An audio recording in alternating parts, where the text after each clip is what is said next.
Isang mapagpalang umaga po sa ating lahat. So mga kalod, dito po sa aking paglalakbay, so sa panibagong kabanata naman, sa aking paglalakbay, so mabait talaga si Lord. So kasi lahat ng mga na-vlog ko ay mga kapuspalad. So sa mga straight children, sa sa mga natutulog din sa mga daan. So ito naman ay panibagong episode. So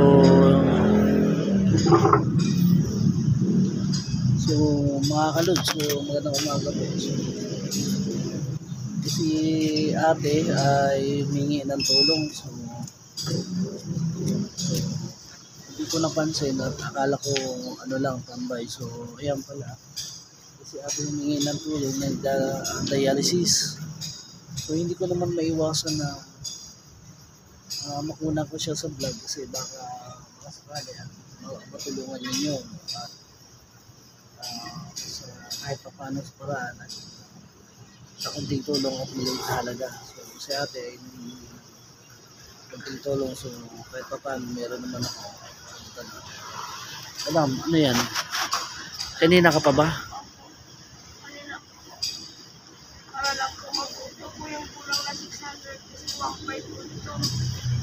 O 600. Kasi po yung Monday at saka Friday po, dapat po naka-schedule ako ng dialysis. Daw dapat pa dialysis. Kasi kailangan po pa po. Oo mga kaibigan, ako po naiiyak po dahil sa maliit na halaga na 600 na lang daw po ang kulang niya. So hindi ko maiwasan na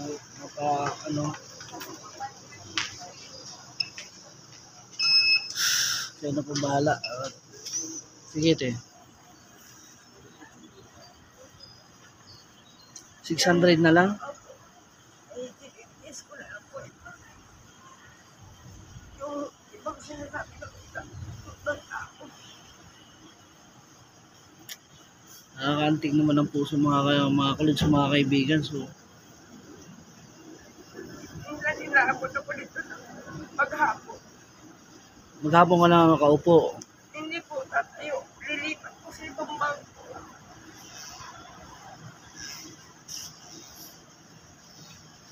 Madalas po sa may land bank. Dilipat ka na naman.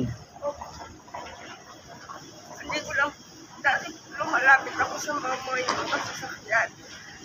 Kaso lang po, minsan na sinabihan ko lang isang mag-withdraw sa land bank na pati hindi ko na lang daw intay kung mataya ako sa bahay. Hindi ano? Hindi ko na lang daw intay na mamatay ako sa bahay. Mamatay po. Kaya sabi ko naman ba't ko gagawin yun? May mga anak ko. Hindi ko naman po pinipilit ang ibang tao. Kaya nga po nag-therapist ako dito. Naintindihan ko yan ate. Ano pangalan niyo po? Listen po. Lisel po mga kalods, mga kaibigan. So ang gagawin ko, meron ako dito, sige hayaan mo ate, abutan kita ng abot aking makakaya. So ibibigay ko na lang yung para yung bahala na kung anong makaya. Sabi ko tutusin lang sir, salamat po na ito. Ang Panginoon lang po, pagpilit sa kapitan. Nakaiyak mo mga kaibigan, mga kalods. Hindi man ako maintindihan para kita o pero yung Panginoon alam ko hindi niya ako papabayaan. Malay mo ate, mabuo yung 600, may mabubuting mga puso dyan na mag-aabot kahit papano. Tiis lang, laban na at huwag ka mawala naman na walang pag-asa, manalig ka lang. Pinapapapita ko sa balang araw maging normal din po yung buhay. Pagkatapos mo dito, palipat-lipat ka? Pero pag halimbawa nabukol ako yung minsan pagdating ng Lunes, kailangan ko pong sikapin ang po yung wakbay. Minsan linggo pa lang po nag-umalis lang ng bahay.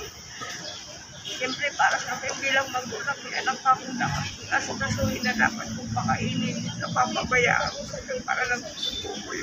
God bless ate. Hindi ka pabawian ni Lord. May mga mabubuting puso dyan. So, hayaan mo. Kaya yung mga tao na iba ang sinasabi sa akin, sila na lang ginagawa ko ng inspirasyon para magkaroon ako ulit ng lakas na loob na lumapit pa sa ibang mga tao. Kasi kung iintindi ko sila, ako rin po yung kawawa pag yung mga anak ko. Pag summer, halimbawa, dumating po yung ito na nagbibigay po sa akin. Ayun po, si Ate Letty.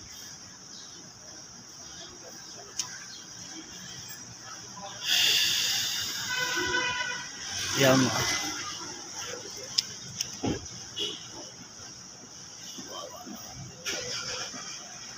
Hayaan mo ate. Tiis lang. Laban lang.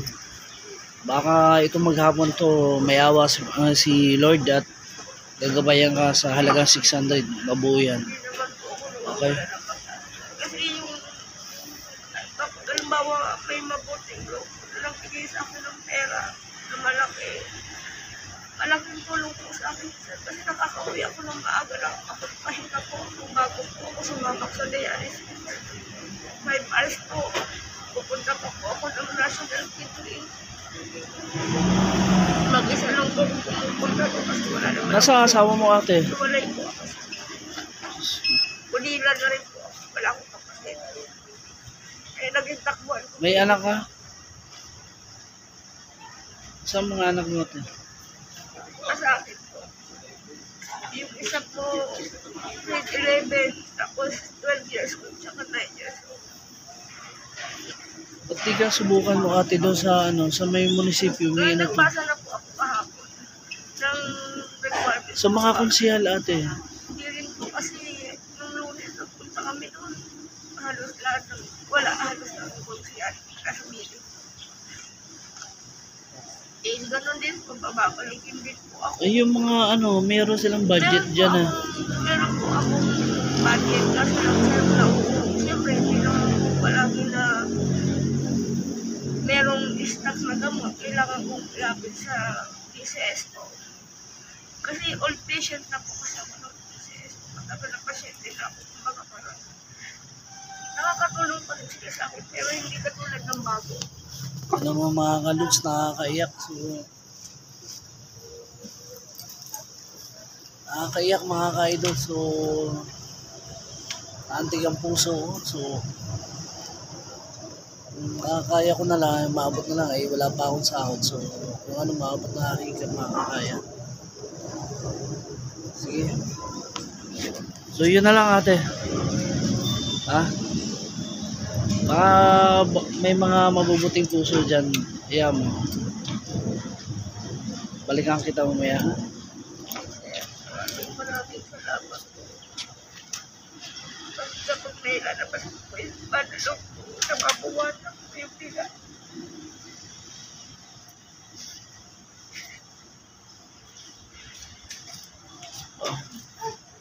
Hindi ka lang nag-iisa ate. Mabait si Lord. Ginagabayan ka niya sa mga ganyang sitwasyon. Kailangan mo lang manalig ka na lang at sa pamamagitan ng mga tao na ginagabayan ni Lord at hindi ka rin nag-iisa. Siguro kaya nga nagulat ako nandiyan ka kasi lahat ng mga videos ko is kung anong maabot na kayo makakaya. Kasi natutulong sa hindi po pagkaraniwan yun. Oo, naiintindihan ko yun. Dialysis ang hirap po yan. Sa totoo lang sa tapos din po ako ng pag-aaral. Kaso dahil po na ganitong sitwasyon po, hindi ko po wala pong tumatanggap sa akin. Parang bilang tao. Nalilindi po sa sarili ko. Pero wala akong pagawa.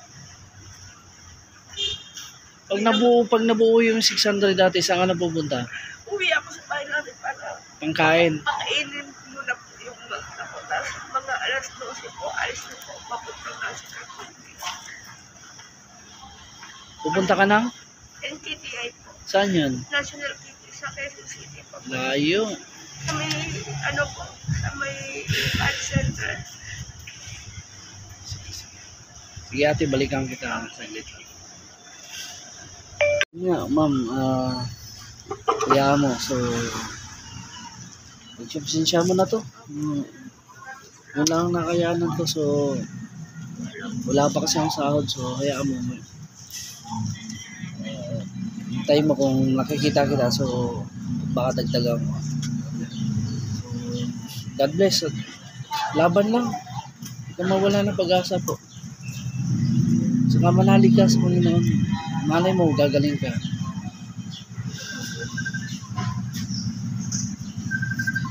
Ito ay share ko lang kunting panalangin ko lang ha.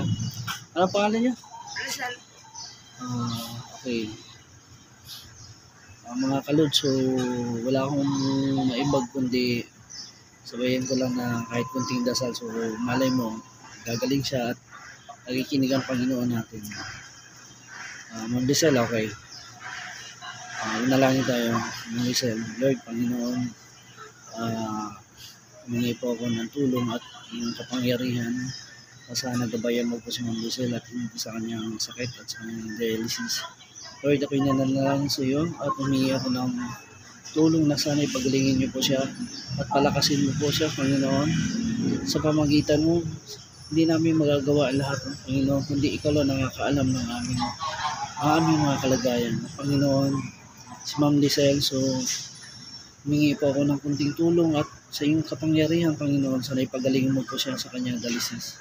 At gabayan mo po siya at hindi lang siya po nag-iisa. So, Panginoon, maging po marami pong iba.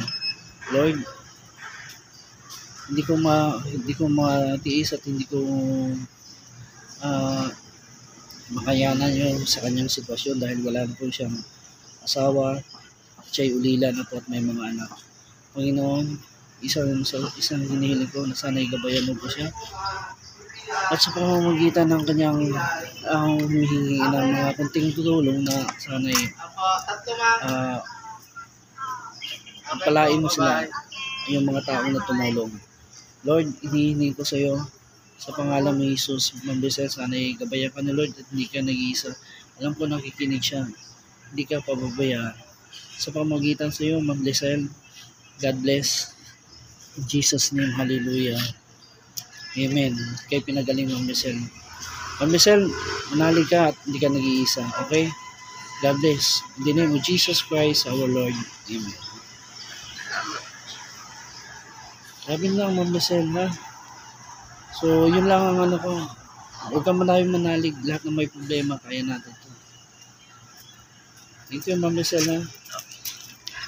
Laban. Thank you. God bless.